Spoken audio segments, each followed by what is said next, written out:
বন্ধুরা, আশা করি সকলে খুব ভালো আছেন, সুস্থ আছেন। কেয়াস লাইফস্টাইল চ্যানেলে সকলকে স্বাগত। আজ আমি আপনাদের সামনে আরো একটা রেসিপি নিয়ে উপস্থিত হয়েছি। তো সেই রেসিপিটা কি, চলুন গিয়ে দেখে আসি। এখনই বলবো না, এটা একটু সারপ্রাইজ। চলুন।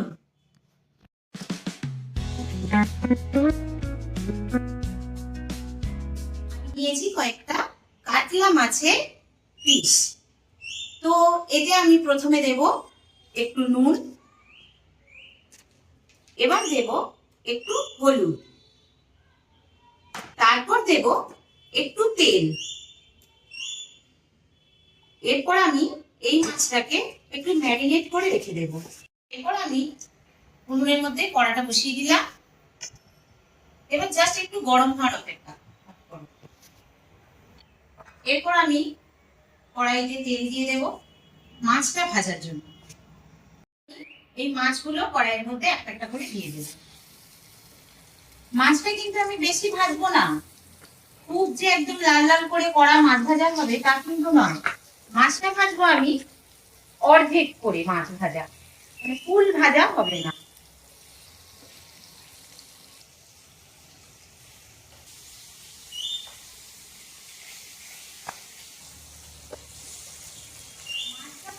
ভাজা হতে হতে আমি কেটে নিচ্ছি দুটো কাঁচা লঙ্কা, একটু চিড়ে নেব।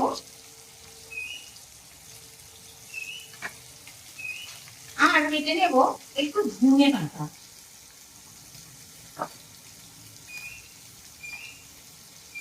এটা আমি কখন কাজে লাগাবো এটা আমি দেখবো। চলুন বন্ধুরা, এই পর্যায়ে আমার মাছ ভাজা হয়ে গেছে। তো আমি এবারে মাছগুলোকে তুলে নেব। ফুল ভাজা এটা হবে না, আগেই বলেছিলাম এরকম অর্ধেক করে ভাজা হবে। তো এবারে আমি এই তেলটার মধ্যে দিয়ে দেব দারচিনি আর লবঙ্গ। এই দুটো দারচিনি আর দু টুকরো লবঙ্গ দিলেই হবে। তো তার মধ্যে আমি দিয়ে দেব দুটো তেজপাতা। এরপর আমি পেঁয়াজটাকে এরকম বেটে রেখে দিয়েছিলাম, সেই পেঁয়াজটা আমি এর মধ্যে দিয়ে দেব।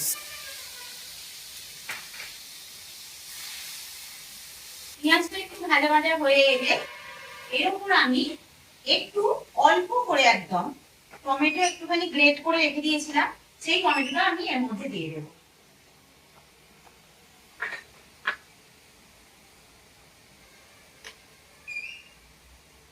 বেশি না, 2 চামচের মতো দিলেই হবে। এটাকে আমি ভালো করে ভাজা করে নেব। যতক্ষণ না পেঁয়াজ আর টমেটো কাঁচা গন্ধটা চলে যাচ্ছে ততক্ষণ পর্যন্ত আমি এটাকে ভাজতে থাকবো। এরপর আমি এতে বেশি না 1 চামচের মতো আদা রসুন আমি পেস্ট করে রেখেছিলাম, ওটা আমি দিয়ে দেবো। বন্ধুরা, এই পর্যায়ে আমার এই যে মশলাগুলো দিয়ে আমি ভাজছিলাম এ থেকে মোটামুটি দেখুন তেল ছেড়ে গেছে। এরপর আমি এক এক করে সব রকম মশলা দিতে থাকবো। দেব নুন 1 চামচ, এরপর দেব হলুদ 1 চামচ, আর দেব একটু কাশ্মীরি রেড চিলি পাউডার 1 চামচ। তো এটা দিয়ে আমি প্রথমে একটু হালকা করে জল দিয়ে ফ্রাই করে নেব। এই পর্যায়ে মশলাগুলো দিয়ে আমার প্রায় ফ্রাই হয়ে গেছে। আর আমি এর মধ্যে বেটে রেখেছিলাম মৌরি 1 চামচ, পোস্ত 1 চামচ, আর 4-5টা কাজু বাদাম। তো এটাকে আমি পেস্ট করে রেখে দিয়েছিলাম, এইটা আমি দিয়ে দেব এই রেসিপিটার মধ্যে।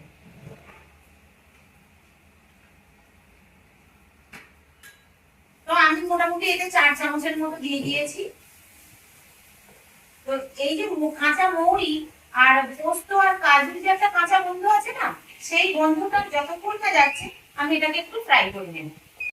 বন্ধুরা, এবার আমি এখানে টক দই মিক্সড করে রেখে দিয়েছিলাম ভালো করে ফেটিয়ে, সেই টক দইটা আমি দিয়ে দেবো এর মধ্যে। টক দইটা থেকে যতক্ষণ একটা দেখবেন টক দই থেকে একটু জল বেরোয় আর একটু তেল ছেড়ে দেয়, সেই যতক্ষণ না সেই তেলটা ছেড়ে দিচ্ছে আমি ততক্ষণ কিন্তু এটাকে মিক্সড করতে থাকবো, নইলে আমার তলাটা ধরে যাওয়ার একটা প্রবণতা থাকতে পারে। বন্ধুরা, দইটা দেওয়ার পরে কিন্তু হাই ফ্লেমে এটা রান্না করবেন না, তার কারণ তলাটা ধরে যেতে পারে। তাই লো টু মিডিয়াম ফ্লেম রেখে এটাকে রান্না করবেন। বন্ধুরা এই পর্যায়ে কিন্তু আমার এটা দেখুন দইটা থেকে কত সুন্দর তেল ছেড়ে দিয়েছে। এরপর আমি এতে জল দিয়ে দেব।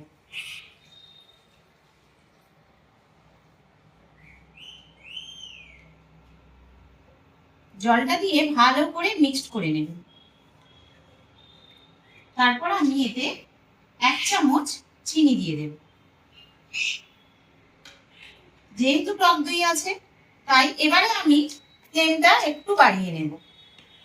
বেশি ফ্লেম বাড়ানোর দরকার নেই, মিডিয়াম রাখলেই হবে। তো এই পর্যায়ে দেখুন বন্ধুরা আমার এই গ্রেভিটা প্রায় ফুটে উঠেছে। এরপর আমি এতে মাছগুলো ছেড়ে দেব। মাছগুলো ছেড়ে দিয়ে আমি মোটামুটি এটা 4 থেকে 5 মিনিটের মতো একদম লো ফ্লেমে, একদম বন্ধুরা লো ফ্লেমে এটাকে ফুটতে দেবেন। ঢাকা চাপা দিয়ে আমি একদম লো ফ্লেমে এটাকে আমি ফুটতে দেব। বন্ধুরা এই পর্যায়ে আমার মাছটা রান্না হয়ে গেছে। এর উপর আমি দিয়ে দেব হালকা করে একটু গরম মশলার গুঁড়ো, আর দেব একটু ধনে পাতা।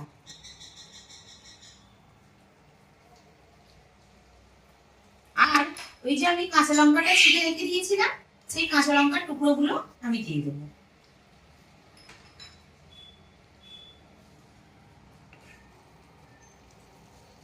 তো বন্ধুরা আমি এতক্ষণ আপনাদেরকে যে রেসিপিটার জন্য সাসপেন্সে রেখেছিলাম সেটাকে আমি রিভিল করছি।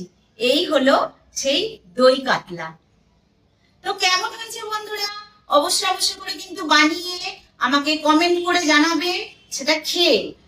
আর অবশ্যই করে এই ভিডিওটা কেমন হয়েছে সেটা জানিয়ে একটা লাইক দিয়ে দেবেন। আর অবশ্যই করে নতুন বন্ধু হয়ে থাকলে সাবস্ক্রাইব করতে কিন্তু ভুলবেন না। আর বেল আইকনটা অবশ্যই করে কিন্তু প্রেস করে রাখবেন। তার কারণ হচ্ছে কেয়া যখনই তার নতুনত্ব ভিডিও নিয়ে চলে আসবে তখনই কিন্তু আপনাদের কাছে সঙ্গে সঙ্গে নোটিফিকেশন চলে যাবে আপডেট দেওয়ার সঙ্গে সঙ্গে। তো বন্ধুরা ততক্ষণের জন্য সকলে সুস্থ থাকুন, ভালো থাকুন। আর নতুন ভিডিওর জন্য অপেক্ষা করতে হবে না, সেটা দেখতে পাবেন আপনারা। তো দেখতে থাকুন। টাটা।